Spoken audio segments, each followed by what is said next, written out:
We talk about medical benefits when people get sick, not when they're healthy, all right? We are not consuming cobra venom on a daily basis, we are consuming mercury on a daily basis sometimes.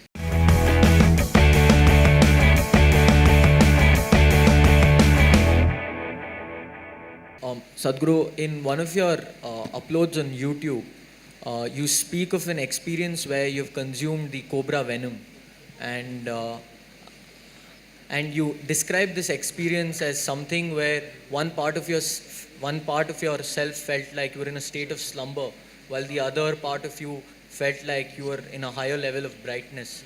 So, how do you perceive the use of other natural intoxicants such as weed or bhang, which take you to the same level of higher consciousness, but the only difference lies in the means which are adopted in reaching that higher level of consciousness?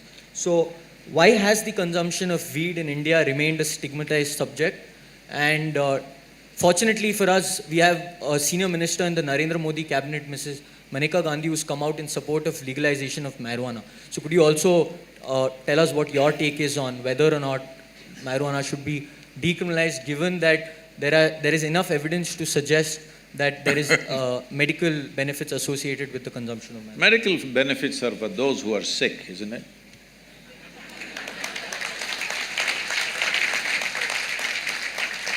We talk about medical benefits when people get sick, not when they're healthy, all right? So, I'm glad you've been doing some research about finding that cobra venom thing. We are not consuming cobra venom on a daily basis, we are consuming mercury on a daily basis sometimes. But that is not for intoxication, nor do we need cobra venom for intoxication. Just look at my eyes and see, they're always stoned. Really, don't put your head down, just look at me and see. I'm always stoned. I never touched a substance. But is it true that this human mechanism is the most sophisticated chemical factory on the planet? Hello? So if you know how to manage this well, you can produce what you want in this. Anyway, there was an Israeli scientist, you might have heard about him because you've done so much research on this aspect.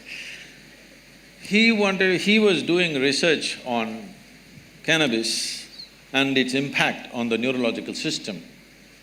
So he started this research in the United States. Every year he was getting some 15 kilograms of cannabis. For almost 12–13 years he got this, and he produced no results. And in 1980s, when US drug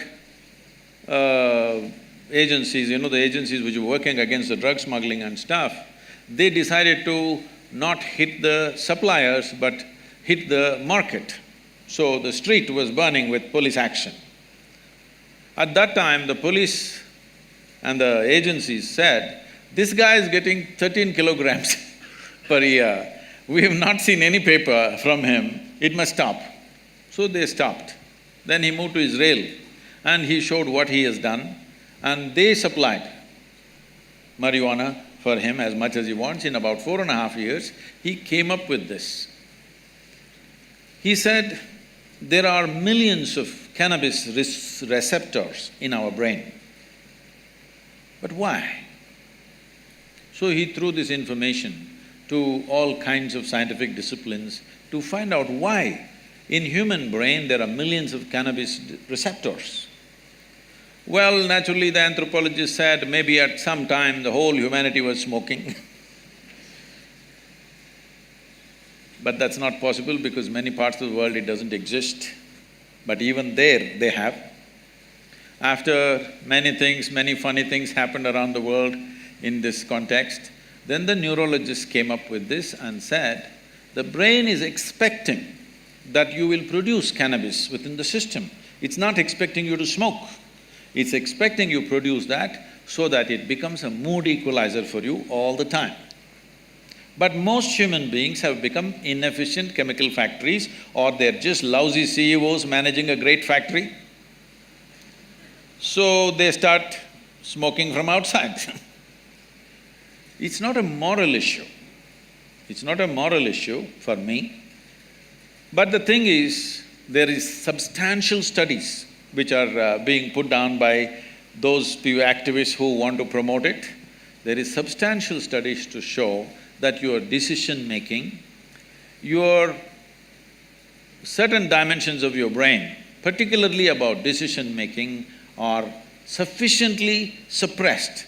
If you smoke marijuana for 30 days, this will last for 4 to 5 years. Your decision-making is clearly affected.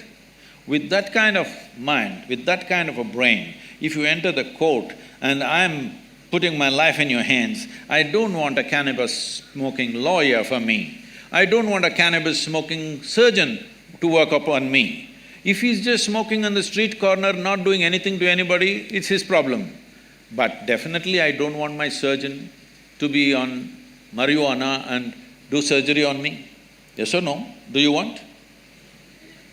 Nor do I want other drivers, because I drive at a certain speed, I don't want other drivers who are smoked out driving with me. I don't want. Nor do I want my driver ever, if at all if I sit in the back seat, to have smoked and then driving. If you want that, you choose, but we don't want that. Most people don't want that because they know what it'll lead to. So what we are looking at recreation, we have made it this way. What this means is essentially, today, 70% of the American population is on prescription medication, rest of the world is trying to catch up. Yes, rest of the world is trying to catch up. People are starting medicines very early on their life. The remaining 30%, of course, are going on things that you're talking about. Why just stop with cannabis? Why don't we do some cocaine? Because it really fires us up, you know? It's okay, man. It's all right with me. I told you, it's not a moral issue for me. It's a question of whether it'll enhance your life or suppress your life. Whether it'll allow you to live your life full on, or will it make you a smaller life than the way you are, or what you're capable of. Nothing less than what you can do must happen in this life, isn't it? For whatever reason. Either because of your attitudes, or your stress, or your drug, or for whatever reason, you should not become a human being less than what you could be. You must maximize this life, because all you have in this life is how intense and profound is your experience of life, that's all there is. And half the time if you're dazed out, you will miss that possibility. But if you come to me, I can teach you a way. Simply you can sit here and be stoned out.